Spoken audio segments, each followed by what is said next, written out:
Iota classes. Hello dear students, तो स्वागत है आप सभी का हमारे चैनल आयोटा क्लासेस में। डियर स्टूडेंट्स, इस वीडियो में अब जो है हम लोग करने वाले हैं क्या कि सेक्शन फार्मूला जो कोऑर्डिनेट ज्योमेट्री का एक्सरसाइज 6B RS अग्रवाल से जो कोऑर्डिनेट ज्योमेट्री में जो नेक्स्ट पार्ट है हमारा, जो हम लोगों ने पहले देखा था डिस्टेंस फार्मूला पे बेस्ड सारे के सारे क्वेश्चंस भी हम लोगों ने लगाए थे। अब हम लोग करने वाले हैं सेक्शन फार्मूला। अगर आपको कोई टॉपिक छूट गया है या कोई क्वेश्चन रह गया है, ना ही सिर्फ इसमें कोऑर्डिनेट ज्योमेट्री में हर एक चैप्टर क्लास 10 का हर एक चैप्टर के साथ में हर एक क्वेश्चंस वो सारा करवाया हुआ है। अगर आपने नहीं देखा है या नहीं करा है या कोई टॉपिक छूट गया हो, चाहे वो मैथ हो चाहे वो फिजिक्स हो, आप अब मेरे चैनल के प्लेलिस्ट में जाओ, वहाँ पर आपको चैप्टर वाइज हर एक चैप्टर मिल जाएंगे। उसके अंदर आपको हर एक क्वेश्चन का वीडियो लेक्चर मिल जाएगा।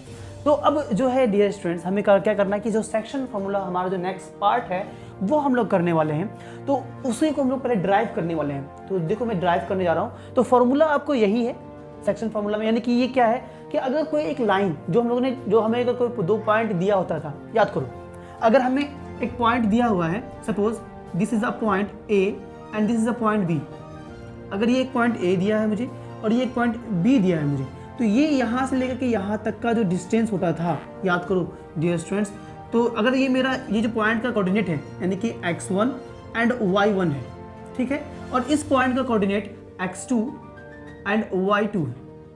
तो इससे पहले हम लोगों ने देखा था कि a से लेके b तक का जो डिस्टेंस हम लोग निकालते थे, ये डिस्टेंस फार्मूला हम लोगों ने देखा था। वो डिस्टेंस निकालने के लिए तरीका देखा था कि ab का जो डिस्टेंस फार्मूला से हम लोगों ने जो ab का जो डिस्टेंस निकालेंगे, तो कैसे निकालेंगे, तो √x2 - x1 का होल का स्क्वायर प्लस y2 - y1 का होल का स्क्वायर, ये हम लोगों ने देखा था डिस्टेंस फार्मूले में। अब जो है हम लोग क्या करने वाले हैं इसमें कि अगर इस ab को कोई 2 पार्ट में डिवाइड कर दिया जाता है, समझना बात को, कि किसी 2 पार्ट में वो किसी रेशियो में डिवाइड किया गया, किस रेशियो में डिवाइड किया गया ये मुझे नहीं मालूम है। सपोज अगर एक पॉइंट हमारा यहाँ पर है P, कोई एक पॉइंट है P ये वाला, इसका कोऑर्डिनेट है हमारा x एंड y, और इस लाइन को डिवाइड किया गया है 2 रेशियो में, यानी कि यहाँ से लेके यहाँ तक का जो डिस्टेंस है हमारा, यानी कि ये जो रेशियो है हमारा वो m है और ये हमारा n है। इस रेशियो में डिवाइड किया गया, यानी कि m/n के रेशियो में डिवाइड किया गया। किसको? AB जो लेंथ है हमारा, सपोज 10 सेंटीमीटर, उसको 2 रेशियो में डिवाइड कर दिया गया, यानी कि एक आपका 3 सेंटीमीटर और दूसरा 7 सेंटीमीटर, कुछ ऐसे डिवाइड कर दिया गया। ये मुझे यहाँ पर सेक्शन किया गया, यानी कि यहाँ पर डिवाइड कर दिया गया, इस लाइन को 2 पार्ट में तोड़ दिया गया, ठीक है। तो अब क्या है कि अगर मुझे इस पॉइंट का, यानी कि जिस पॉइंट पर कटा है, जिस पॉइंट पर सेक्शन हुआ है, यानी कि यहां से डिवाइड हुआ है, अगर इस पॉइंट का मुझे कोऑर्डिनेट निकालना पड़े, यानी कि x और y का कोऑर्डिनेट हमें निकालना पड़े, तो कैसे निकालेंगे? तो इसी पॉइंट का जो कोऑर्डिनेट निकालने का ये फॉर्मूला हमारा होता है कि x = mx2, m यानी कि ये रेशियो जो आपके यहां से आते हैं, mx2 अल्टर लेते हैं ना, उल्टा, ये mx2, ठीक है, plus nx1 by m+1 n, यानी कि m+n जो आपका रेशियो है वो। तो ये हमारा ये x निकालने का फॉर्मूला। देन y निकालने का जो फॉर्मूला है हमारा, यानी कि ये y कोऑर्डिनेट अगर हम निकालेंगे इस पॉइंट का, पॉइंट P का, तो कैसे निकालेंगे? तो सेम चीज, तो my2 plus ny1 by m+n, ये हमारा फॉर्मूला था। तो इसी फॉर्मूले को अब हम लोग ड्राइव करने वाले हैं। ड्राइव करके आपको मैं एक नया फॉर्मूला, मतलब ये फॉर्मूला दिखाने वाला हूँ कि फॉर्मूला कैसे आपको डेरिवेशन के साथ कि कैसे ये ड्राइव हुआ है। उसके बाद फिर हम लोग क्वेश्चन पे भी डिस्कस करेंगे। आइए, तो सबसे पहले अब देखो, तो अगर मैं यहां से अगर एक परपेंडिकुलर गिराऊं पॉइंट ए से, समझना ये मैंने एक परपेंडिकुलर गिराया और इसको मैं कुछ भी मान लो, सपोज इसको मैंने मान लिया कि ये m है हमारा, ये तो ओरिजिन है हमारा, इसको मैं o मान लेता हूं, ठीक है। चलिए, और एक परपेंडिकुलर मैं यहां से गिरा रहा हूं, एक परपेंडिकुलर यहां से गिराया, ये मैं n मान लेता हूं, ठीक है। उसके बाद एक पॉइंट में यहां से गिराता हूं, इसका नाम क्या मान लूं? चलो इसका नाम मैं S मान लेता हूं, चलो ठीक है, ये मैंने S मान लिया, ठीक है। चलिए, अब यहां से एक परपेंडिकुलर में यहां गिराता हूं, ये देखना डियर स्टूडेंट और समझना। तो इसका नाम मैं इस पॉइंट पर जो है यहां पर मैं नाम कुछ भी मान लो आप, सपोज मैं R मान लेता हूं, ये कि ये R हो गया हमारा, ठीक है। चलिए, तो ये अगर मैं इसको बढ़ाऊं तो ये जो बढ़ेगा तो ये यहाँ पर आके यहाँ कटेगा, एक पॉइंट हमें यहाँ मिल रहा है। तो चलो इसको मैं कुछ और मान लो, सपोज इसको मैं T मान लेता हूँ, ये T हो गया हमारा। और अगर अब मैं इस वाले पॉइंट को यहाँ से ऐसे मिलाऊं तो ये यहाँ पर यहाँ मिलेगा, ठीक है। इसको मैं L मान लेता हूँ, चलो ये हमारा L हो गया, और इसको मैं सीधा यहाँ से यहाँ तक ले आता हूँ, ये आ गया यहाँ पर, इसका नाम R है, T तो नहीं कर डाला ना, T भी जो लावा ना, तो उसको मैं Q डाल देता हूँ, चलो ये पॉइंट हमारा Q हो गया यहाँ पे। अब समझो कि अगर मुझे ये डिस्टेंस निकालना पड़ा कि 80 यानी कि यहाँ से लेके यहाँ तक का डिस्टेंस, ये डिस्टेंस कितना होगा हमारा, तो तुम खुद सोचो कि ये यहाँ से लेके यहाँ तक यानी कि ये जो अगर पॉइंट का कोऑर्डिनेट मेरा x1 y1 है, तो यानी कि ये यहाँ से लेके यहाँ तक जो डिस्टेंस होगा ये मेरा x होगा। समझो बात को, ये x1 होगा, ये यहाँ से लेकर के यहाँ तक का जो डिस्टेंस है ये होगा हमारा x1। क्यों? क्योंकि इसका कोऑर्डिनेट x1 है, हमें मालूम है ना, जो कोऑर्डिनेट अगर x1 है तो यहाँ से तक x1 गए और ये जाएंगे तो ये हमें x1 मिला, तो ये आपका यहाँ से ऊपर गए तो y मिलेगा और ये x1, तो ये हो गया हमारा x1। उसी तरह से ये जो होगा हमारा, ये क्या होगा, यहाँ से लेकर के यहाँ तक का जो डिस्टेंस होगा ये डिस्टेंस हमारा क्या होगा, ये होगा y1। चलिए अब एक काम करते हैं, जो यहाँ से लेकर यहाँ तक का डिस्टेंस यानी कि आपका जो ये है n से लेकर के o तक का जो हमारा ओरिजिन है, ये डिस्टेंस कितना होगा। देखो अगर मैं इस डिस्टेंस को निकालूं, ये यहाँ से लेकर के यहाँ तक का डिस्टेंस, ये डिस्टेंस, अगर मैं ये डिस्टेंस निकालूं, ये वाला डिस्टेंस ओरिजिन से ना, ये डिस्टेंस को मैं निकालूं तो ये डिस्टेंस कितना होगा, तो जो इसका कोऑर्डिनेट होगा, तो अब समझो बात को, तो ये कितना है हमारा x1 है, यानी कि ये यहाँ से लेके यहाँ तक हम लोग कितना आए होंगे, x1 आए होंगे, ये x1 है यहाँ तक, बात समझ में आ रही है ना। तो ये हमारा x1 हो गया। चलिए तो ये यहाँ से लेकर के, सॉरी ये x है ना हमारा, तो ये x हो गया हमारा। क्यों? क्योंकि ये देखो इसको ऊपर लेके गए तो ये जो कोऑर्डिनेट हमारा यहाँ x दिखा रहा है, x और y। x का मतलब क्या हो गया कि यहाँ से लेके यहाँ तक का डिस्टेंस x होगा हमारा, ठीक है, ये हो गया x। उसी तरीके से अगर मैं यहाँ से लेकर के यहाँ तक का डिस्टेंस निकालूँ तो क्या होगा, या सोचो ये वाला डिस्टेंस, यानी कि यहाँ से लेकर के ये डिस्टेंस में निकालूं, ये वाला डिस्टेंस, तो ये क्या होगा हमारा, तो ये होगा y, ठीक, क्योंकि ये यहाँ पर कोऑर्डिनेट y है हमारा, ठीक है। थोड़ा सा फिगर अभी जंबल होने वाला है, तो इसलिए आप थोड़ा सा अच्छे से समझो उसको, देखना अच्छे से और आगे फिर धीरे धीरे बढ़ना है, ठीक है ना, अच्छी तरह से देखना है इसको। आइए अब क्या होगा, तो ये तो हमारा हो गया y। अब ये देखो यहाँ पर x2 है, यानी कि ये जो डिस्टेंस होगा हमारा यहाँ से लेकर के यहाँ तक, समझना ये जो डिस्टेंस होगा डियर स्टूडेंट्स, ये यहाँ से लेकर के यहाँ तक का जो डिस्टेंस होगा हमारा, ये डिस्टेंस, ठीक है, ये कितना होगा, ये वाला डिस्टेंस। तो ये क्योंकि x2 है तो ये डिस्टेंस हमारा x2, मैं यहाँ लिख देता हूँ, तो ये हो गया x2। उसी तरह से फिर ये जो डिस्टेंस होगा हमारा, इसको अगर मैं यहाँ से यहाँ लेके आऊँ, परपेंडिकुलरली लेके आऊँ, ठीक है, इसका नाम क्या डाल दूँ, सपोज u डाल देता हूँ, चलो u डाल दिया मैंने, ये अगर u है तो ये यहाँ से लेकर के यहाँ तक का डिस्टेंस, यानी कि ये डिस्टेंस क्या होगा हमारा, जरा सोचो, ये वाला डिस्टेंस, तो ये होगा हमारा y2 है, तो ये हो गया हमारा y2। चलिए तो हम लोगों ने अभी जितना भी डिस्टेंस था वो सब का सब जो है डिनोट कर दिया है। अब आगे देखो इजी है, इजी वे भी निकाल लेंगे। तो आइए डिस्टेंस, इसको अब जो हम लोग सॉल्व कर रहे हैं, देखो और देखना और समझना। अगर मैं ये डिस्टेंस निकालूं 80 का डिस्टेंस, ये यहाँ से लेके यहाँ तक का डिस्टेंस, अच्छा देखो तो मैंने जो लाइन AB है, AB को जो डिवाइड किया है कितने, यानी कि m/n के रेशियो में डिवाइड किया है। इसका मतलब ये है कि ये जो AP बाई PB, यानी कि AP ना, इसको मैं लिख के भी साइड में रख लेता हूँ कि AP by PB is equal to क्या होगा, यानी कि ये जो AP है यहाँ से लेके यहाँ तक, ये पॉइंट P है ना हमारा, तो ये AP बाई PB क्या होगा हमारा, तो m बाई n के रेशियो में है, तो m बाई n के रेशियो में ये मैंने लिख दिया। आइए तो इसको जो है अभी फिलहाल एक बॉक्स में बंद करके रख दे रहा हूँ, ये काम आने वाली चीज़ें हैं। तो आइए अब हम लोग 80 का डिस्टेंस निकालते हैं। तो 80 इज इक्वल टू क्या होगा, सोचो कि 80 जो है हमारा, 80 इज इक्वल टू क्या होगा, तो 80 ये जो डिस्टेंस होगा, तो ये यहाँ से लेकर के यहाँ तक, तो क्योंकि 80 जितना बड़ा होगा उतना ही बड़ा मेरा mn होगा, तो उतना ही बड़ा मेरा mn है। चलिए तो ये डिस्टेंस क्या होगा, ये जो अगर मैं mn निकालूँ तो ये क्या होगा, यानी कि यहाँ से o से लेके n तक का डिस्टेंस और माइनस o से लेके m तक का डिस्टेंस कर देंगे तो हमें mn निकलेगा। तो यानी कि mn निकालने के लिए क्या करना पड़ेगा मुझे, कि on माइनस om करना पड़ेगा।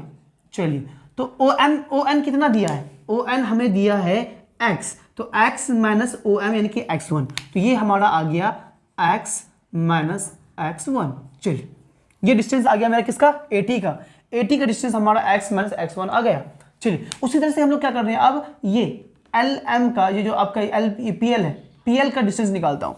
तो PL देखो, तो PL इज इक्वल टू क्या होगा, तो PL जितना बड़ा है उतना ही बड़ा मेरा NS है, तो इज इक्वल टू NS। चलिए इज इक्वल टू NS अगर मुझे निकालना हुआ तो ये पूरा डिस्टेंस अब माइनस यहाँ से लेके यहाँ तक का डिस्टेंस कर देंगे तो ये मुझे NS निकलेगा। तो ये पूरा डिस्टेंस कितना है हमारा, तो ये पूरा डिस्टेंस देखो ना, ये तो x2 है, तो x2 हमारा पूरा डिस्टेंस है। तो यानी कि इसको मैं लिख सकता हूँ कि ना ये पूरा डिस्टेंस क्या है हमारा, OS है, तो OS माइनस ये यहाँ से लेके यहाँ तक का डिस्टेंस यानी कि ON। तो ओ एस हमारा कितना है, x2 है, तो x2 माइनस कितना हो गया यहाँ पर, अब हमारा देखो तो x2 माइनस यहाँ से लेके यहाँ तक का डिस्टेंस यानी कि ओ एन कितना हो गया हमारा, x दिया हुआ है, तो ये हो गया हमारा x। चलिए ये निकल गया PL का। उसी तरह से अब हम लोग क्या करेंगे, ये जो डिस्टेंस है हमारा PT और BL ये निकाल लेंगे। देखो तो PT में निकालने जा रहा हूँ ना, PT जो डिस्टेंस है ये हम लोग निकालने जाते हैं। तो PT जितना बड़ा उतना ही बड़ा मेरा RQ होगा, तो चलिए इतना ही बड़ा मेरा RQ हो गया इज इक्वल टू, अब मुझे ये RQ का डिस्टेंस निकालना पड़ा, तो ये यहाँ से लेकर के ये पूरा डिस्टेंस यानी कि Q से लेकर के O तक का डिस्टेंस माइनस क्या करेंगे हम लोग, R से लेकर O तक का डिस्टेंस करेंगे, तो QR निकल जाएगा। तो चलिए तो इसको हम लोग लिख सकते हैं कि QR माइनस QOQ ना, ये यहाँ से लेकर के यहाँ तक का डिस्टेंस यानी कि OQ माइनस OR। चलिए तो OQ कितना दिया है मेरा भाई, OQ देखो ना, OQ जो है ये पूरा ये डिस्टेंस है ना OQ, यानी कि ये Y है, Y माइनस Y1, तो ये आ गया मेरा Y माइनस Y1। ओके चलिए उसी तरह से अब हम लोग एक और निकाल लेंगे, यानी कि ये BL निकालते हैं, बस BL निकाला और काम हो जाएगा हमारा। BL निकालो, तो BL क्या होगा, जितना बड़ा BL उतना ही बड़ा मेरा QU होगा ना, UQ उतना ही बड़ा। अब UQ निकालने के लिए क्या करना पड़ेगा, ये यहाँ से लेके यहाँ तक का डिस्टेंस यानी कि Y2 दिया है और ये माइनस यहाँ से लेके यहाँ तक का डिस्टेंस करना पड़ेगा, यानी कि OU माइनस OQ करना पड़ेगा मुझे, OQ। चलिए तो OU कितना है, Y2 है, तो ये हो गया हमारा Y2 माइनस OQ कितना है हमारा, Y है, तो ये हो गया हमारा Y। चलिए ये आ गया। अब क्या करेंगे, अब सोचने वाली बात है, अब थोड़ा समझने वाली बात है, मुझे हर एक डिस्टेंस मालूम चल गया है। अब देखो तो ये ट्रायंगल जो है, ये ट्रायंगल और ये ट्रायंगल यानी कि ट्रायंगल PAT, जो ट्रायंगल PAT है ये हमारा ट्रायंगल और ये ट्रायंगल दोनों आपस में सिमिलर होगा। तो नाउ देखो ट्रायंगल क्या APT is similar to triangle कौन सा, ये APT लिया ना, APT लिया है, तो फिर यहाँ लो आप PBL, तो PBL के सिमिलर होगा। क्यों सिमिलर होगा, क्योंकि इसके जो कॉरस्पॉन्डिंग एंगल्स हैं वो इक्वल है, क्योंकि ये 90 डिग्री होगा, ये भी 90 डिग्री, देखो ना ये 90 डिग्री होगा, ये भी 90 डिग्री होगा हमारा, है ना। कोई दो एंगल आप सिमिलर इक्वल दिखा दोगे तो हमारा काम बन जाता है। तो अब देखो ना ये भी एंगल आपके इक्वल होंगे, अगर ये लाइन और ये लाइन पैरेलल है, ये एक ट्रांसवर्सल है, तो ये एंगल इज इक्वल टू ये एंगल होगा, है ना। सीधे से ये एंगल इज इक्वल टू ये एंगल भी होगा हमारा, तो ये सिमिलर हो जाएगा हमारा एंगल क्राइटेरिया से, तो ये हमारा सिमिलर है। अब चाहो तो यहाँ बगल में लिख देना कि बाय एंगल क्राइटेरिया से, ये हमारा सिमिलर है। जब सिमिलर हो गया तो सिमिलर ट्रायंगल के हमें मालूम है कि करस्पॉन्डिंग साइड्स का रेशियो इक्वल होता है। ये बात समझो आप, अगर ये एक ट्रायंगल है हमारा अगर आपने अभी तक ट्रायंगल नहीं पढ़ा है, ABC सिमिलर ट्रायंगल के बारे में नहीं पढ़ा है, तो यहाँ थोड़ा सा देख लो, मैं थोड़ा सा झलक बता रहा हूँ। ये हो गया मेरा DEF। तो अगर ये दोनों ट्रायंगल आपस में सिमिलर हैं तो इसके कॉरस्पॉन्डिंग साइड यानी कि के रेशियोज इक्वल होंगे, यानी कि AB by DE is equal to BC by EF is equal to AC by DF। ये हो जाता है हमारा जब दो ट्रायंगल सिमिलर होता है। तो आइए जब दोनों ट्रायंगल सिमिलर हो गया तो देयरफॉर क्या हो जाएगा हमारा कि कॉरस्पॉन्डिंग साइड्स के रेशियोज इक्वल हो जाएंगे, यानी कि ये आपका AP बाय PB, देखो AP by PB is equal to, ठीक है। अब इस ट्रायंगल कर लो क्या PT बाय BL, है ना, या फिर आप ये लो AT by PL, AT bye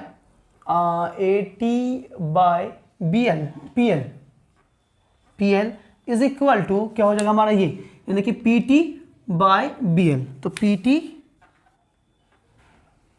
bye BL, PT लिख दो पहले आप यहाँ पर, PT बाय BL। तो देखो ये कॉरस्पॉन्डिंग साइड्स के रेशियोज इक्वल हो गए, क्यों, क्योंकि ट्रायंगल हमारा सिमिलर है, सिमिलर ट्रायंगल से। चलिए आइए, तो अब क्या होगा हमारा AP हमें मालूम है, AP कितना दिया है, AP हम लोगों ने अभी देखा था कि M है, AP हमारा AP बाय PB का जो रेशियो है वो M/N का रेशियो है, तो ये हो गया हमारा M by N is equal to क्या हो गया AT बाय PL। तो AT अभी हम लोगों ने देखा AT का वैल्यू कितना आया है हमारा x माइनस x1 है ना, तो यहाँ लिख दो x minus x1 upon PL का वैल्यू देखो ये है हमारा PL कितना आया है x2 माइनस x, तो चलिए यहाँ लिखता हूँ मैं x2 माइनस x, तो ये आ गया इज इक्वल टू PT। तो फिर से PT का देखो, PT का वैल्यू कितना है हमारा y माइनस y1, तो y माइनस y1 बाय क्या हो जाएगा हमारा बी एल है तो बी एल का वैल्यू देखो क्या है y2 माइनस वाई, तो y2 माइनस वाई, ये आ गया हमारा सिमिलर ट्रायंगल से ये आ गया। तो चलिए एक बार हम लोग क्या करेंगे, इन दोनों का रेशियो ले लेंगे एक साथ में और एक बार इनका इसका ले लेंगे, first and second and first and third ले लेंगे और हमारा काम हो जाएगा। आइए कहाँ लूँ, जगह तो कम है हमारे पास में, है ना। तो चलो मैं यहीं पर आपको सॉल्व करता हूँ, देखता हूँ जहाँ तक हो जाएगा करेंगे, उसके बाद में इरेज करना ही पड़ जाएगा हमें। आइए तो एक बार इन दोनों का रेशियो लेते हैं, यानी कि m/n इज इक्वल टू क्या ले रहे हैं हम यहाँ से x minus x1 by x2 minus x। चलिए तो क्रॉस मल्टीप्लिकेशन कर लेते हैं। क्रॉस मल्टीप्लिकेशन करेंगे तो m जो है हमारा इनसे मल्टीप्लाई होगा, m इससे भी मल्टीप्लाई होगा, करो करते हैं देखते हैं क्या आता है। दिस इंप्लाइज, तो क्रॉस मल्टीप्लिकेशन करने में क्या होगा, m इससे मल्टीप्लाई होगा तो m x2 हो गया हमारा, फिर m इससे भी मल्टीप्लाई होगा तो माइनस है ना, क्योंकि माइनस है तो माइनस mx, ठीक है, इज इक्वल टू ये n इससे मल्टीप्लाई होगा तो nx और ये फिर n इससे मल्टीप्लाई होगा तो माइनस nx1। चलिए ये इतना आ गया। अब क्या करें, अब क्या करना है, अब जो है हम mx यहाँ है, इस mx को उधर भेज देता हूँ और इसको इधर बुला लेता हूँ, x1 और x2 को एक तरफ बुला लेता हूँ और x वाला टर्म को एक तरफ भेज देता हूँ। तो चलिए मैं बुलाता हूँ इसको, कहाँ लिखूँ, मैं यही लिखता हूँ फिलहाल एक लाइन, तो यहाँ आ जाएगा कि mx2 ओके, इसको जब हम बुलाएंगे x1 वाले टर्म को तो इधर बुला लो तो ये प्लस में आएगा, plus nx1 okay is equal to, तो यहाँ पर nx तो है ही तो nx को रहने दो nx, और ये वाला जो टर्म उधर जाएगा तो माइनस में है, ये उधर जाएगा तो प्लस में आएगा, तो प्लस क्या हो जाएगा हमारा कि mx। चलिए अब हम लोग क्या करते हैं कि यहाँ से हम लोग क्या कॉमन, यहाँ से तो कुछ भी कॉमन ले सकते हैं, मगर यहाँ से कॉमन ले सकते हैं, यहाँ से x है यहाँ भी x है तो x कॉमन ले सकते हैं। तो चलो मैं x कॉमन ले रहा हूँ, तो दिस इम्प्लाइज ये वाला टर्म को भी एज इट इज दे रहा हूँ, यानी कि mx2 okay plus nx1 okay is equal to, इन दोनों में से x कॉमन लेता हूँ तो ये x कॉमन ले लिया, बचा क्या यहाँ पर हमारा n प्लस m, तो n प्लस m, तो n प्लस m लिखो या m प्लस n लिखो, बात एक ही है। तो x का वैल्यू क्या होगा, जब x इज इक्वल टू करेंगे तो ये आएगा तो बाय में आएगा, तो देखो दिस इम्प्लाइज, समझना बात को कि x इज इक्वल टू क्या होगा, x इज इक्वल टू, इसको भेज रहा हूँ तो ये बाय में आएगा, ऊपर तो यही रहेगा mx2 प्लस nx1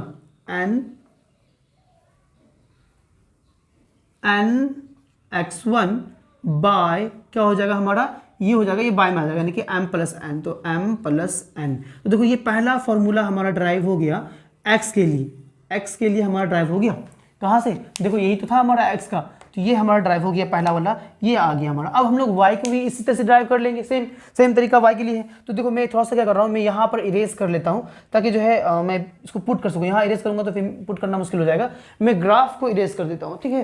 तो चलिए मैं एक काम कर रहा हूँ, ग्राफ को इरेज कर दे रहा हूँ, क्योंकि ग्राफ का जो काम था वो काम हो गया मेरा निकालने वाला। अब हम लोग क्या करते हैं कि y का वैल्यू निकालते हैं ग्राफ को थोड़ा इरेज करके।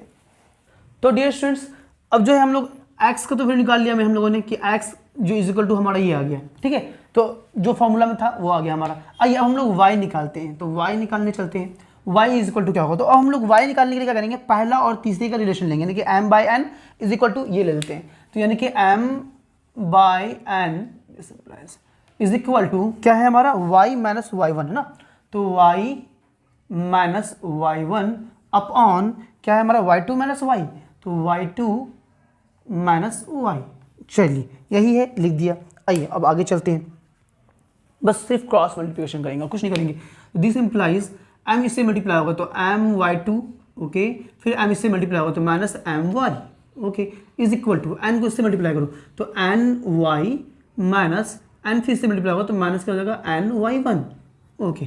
चलिए तो y1 वाले को इधर बुलाते हैं और इसको उधर भेजते हैं, तो my2 y1 को इधर बुलाओ तो ये प्लस में आएगा ny1 इज इक्वल टू, इसको उधर भेजो तो ये क्या हो जाएगा हमारा कि ny और ये उधर जाएगा तो प्लस में प्लस my। चलिए दिस इम्प्लाइज ये क्या हो गया हमारा, यहाँ से तो इसको एज इट इज रहने दो my2 मान प्लस ny1 रहने दो उसको, यहाँ से हम लोग y कॉमन ले सकते हैं तो y कॉमन ले लो, तो क्या बचा हमारा, बचा ये हमारा कि n प्लस m है ना। चलिए n प्लस m बचा हमारा m, तो अब इसको भेजेंगे इस बार तो बाय में आएगा है ना, तो भेजो इसको, तो y इज इक्वल टू क्या हो रहा है हमारा कि my2 plus N Y one upon, ये बाय में आएगा ना, तो देखो m प्लस एन लिखो या n प्लस एन लिखो, दोनों प्लस में, कोई हर्ज नहीं, कोई दिक्कत नहीं। तो ये हो गया हमारा m प्लस एन।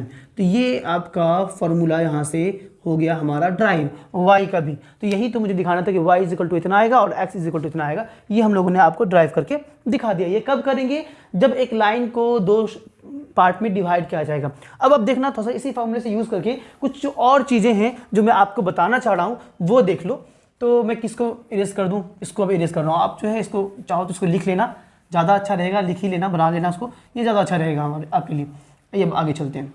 तो डियर स्टूडेंट्स, फाइनली हमें एक बात समझ में आ गया कि अगर कोई एक लाइन है हमारा ए एंड बी और इसका कोई पॉइंट है हमारा पी जहाँ पर कि ये इंटरसेक्ट कर रहा है, यानी कि वो जो है हमारा कोई जहाँ से डिवाइड किया गया, और अगर ये m इस टू n के रेशियो में डिवाइड किया गया है, तो हमें यहाँ से फॉर्मूला ये समझ में आया कि अगर मुझे इस पॉइंट का कोऑर्डिनेट निकालना पड़ा, इसका कोऑर्डिनेट मुझे दिया है a का और b का कोऑर्डिनेट दिया है, और अगर p का कोऑर्डिनेट हमें निकालना पड़ा तो उसके लिए हम x, ये इसका कोऑर्डिनेट निकालने के लिए x का ये फॉर्मूला है, y का ये फॉर्मूला है, और हमारा कोऑर्डिनेट मिल जाएगा। अच्छा, अब अगर क्या होगा कि अगर पॉइंट आपका बीच में है, मिडिल में है, समझो इस बात को, देखना कि अगर a है हमारा, ये रहा हमारा डिस्टेंस ए बी का, a एंड b, और ये है हमारा x1 y1 ही है ना, x1 y1, और ये है हमारा x2 y2। तो अगर सेंटर पर पॉइंट है, बीच पर मिड पॉइंट, ये मिड पॉइंट फॉर्मूला है हमारा, तो समझना उसको, x और y है ना हमारा, इसका कोऑर्डिनेट x और y है, तो ये सेंटर पर है। मतलब कि जितना बड़ा लाइन, अगर आपका लाइन 10 सेंटीमीटर का है तो सेंटर का मतलब क्या हुआ कि ये 5 सेंटीमीटर, ये 5 सेंटीमीटर। तो एक बात ध्यान रखना कि आपका जो रेशियो होगा ना, हमेशा ये रेशियो हमेशा 1:1 का रेशियो होगा, 1:1 का रेशियो होगा। क्यों? क्योंकि 5/5 काटेंगे हम लोग, देखो तो 5/5 काटेंगे तो 1/1 हो जाएगा, तो यानी कि ये और ये 1 निकलेगा। तो यानी कि यहाँ से हमें एक बात समझ में आया, एक मिड पॉइंट फार्मूला हमें मिलेगा। वो मिड पॉइंट फार्मूला क्या मिलेगा वो देख लो डियर स्टूडेंट्स। तो इसी फार्मूले पे खाली पुट करना है आपको और मिड पॉइंट फार्मूला आपको मिल जाएगा। तो मैं एक काम करता हूँ, इसको इरेज कर देता हूँ ताकि मैं आपको मिड पॉइंट फार्मूला जो है वो ड्राइव करके दिखा सकूँ। यहाँ पर मैं इरेज करके मैं आपको यहाँ दिखा रहा हूँ, देख लो।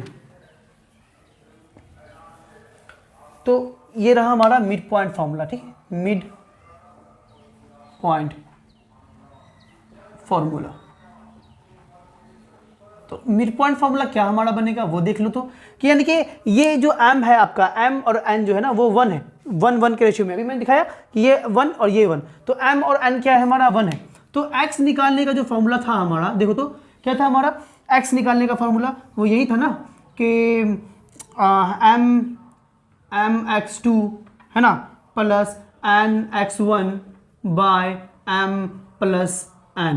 तो देखो तो क्या होगा, m तो हो गया हमारा 1, तो यहाँ पे 1 डालेंगे, 1 इंटू x2, यानी कि सिर्फ ये x2 ही बचेगा, x2 प्लस ये n भी हमारा 1, तो 1 इंटू x1, यानी कि ये भी हमारा x1 बचेगा, बाय तो m भी हमारा 1, n भी हमारा 1, तो 1 + 1 यानी कि 2 हो गया।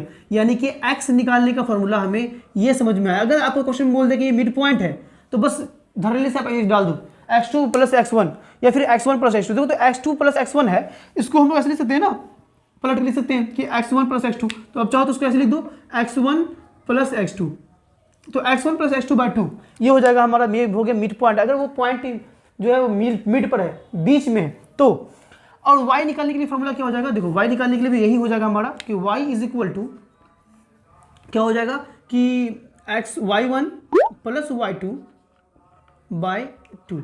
ये हो गया हमारा फॉर्मूला मिड पॉइंट के लिए। तो इजी था, बस यही ये 4 फार्मूला है, आपको बस ध्यान में रखना है। एक आपका x और y निकालना होगा जब आपको रेशियोज हमें गिवन होगा कि अलग अलग रेशियोज में, और जब आपको बोल देगा कि सेंटर पर है, मिड पर है, मिडिल पॉइंट पर है, तो हमारा जो रेशियो होगा वो यही होगा कि x = इतना और y = यानी कि x = हो जाएगा मेरा x1 + y1, x1 + x2/2, और y = हो जाएगा मेरा कि y1 + y2/2। ये हो गया हमारा मिड पॉइंट फार्मूला। तो डियर स्टूडेंट्स, अब जो है आपको ये 4 फॉर्मूले इसको बिल्कुल जहन में बैठा लो, दिमाग में घुसा लो, ताकि नेक्स्ट वीडियो में जो है हम लोग इस पर बेस्ड जब न्यूमेरिकल्स करेंगे तो आपको हर एक बातें समझ में आनी चाहिए, चीज़ें समझ में आनी चाहिए, क्लियर होनी चाहिए। तो डियर स्टूडेंट्स, फिर होगी हमारी मुलाकात वीडियो के साथ, न्यूमेरिकल्स क्वेश्चंस के साथ। तब तक के लिए बाय बाय, अल्लाह हाफिज़, दुआ में रखें। जय हिंद, जय भारत।